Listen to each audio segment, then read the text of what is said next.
এই দেখো মিটে আলু আর কলা কুটে নিয়েছি, এটা নিরামিষ ঝোল রান্না করবো। এখন কড়াইতে তেল দিয়ে দিলাম পরিমাণ মতো, এবার এগুলো ঢেলে দিলাম। এবার ঝালও দিয়ে দিচ্ছি, কাঁচা ঝাল একটু অর্ধেক ভাজা করে নিতে হবে, জালটা মিডিয়াম রাখতে হবে। দেখে সেরকম ভাজা ভাজা হয়ে গিয়েছে, অর্ধেক ভাজা ভাজা হয়ে গেছে। হ্যাঁ, লবণ দিয়ে দিলাম, এই যে পরিমাণ মতো হলুদ দিয়ে দিলাম, একটু নাড়াচাড়া করে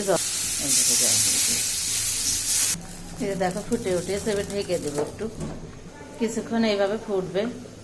এবার নামায়ে ফোড়ন দেবো আবার, এই যে নামাই রাখেছে, এবার ফোড়ন দেবো।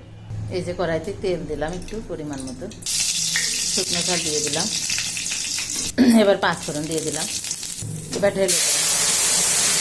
এই যে শুকনো ঝাল ফোড়ন দেওয়া কিন্তু এটার একটা সেন্ট আসে, খুবই ভালো লাগে খেতে। বেশিক্ষণ কিন্তু ফুটাবো না, এখনই একটু পরে নামাবো, অল্প একটু ফুটে উঠলে নামাবো। একটুখানি জিরে বাটা দিয়ে দিলাম অল্প, আর কিন্তু কোনো মশলা দিই না। এই জিরে বাটাটা এটা ভালো লাগে, আর এতে মিষ্টিও দিতে হয় না, ভালো লাগে না তাহলে। এই যে দেখো বন্ধুরা, কালারটা কি সুন্দর এসেছে। এখনই বন্ধ করে দেবো, চুলা হয়ে গেছে।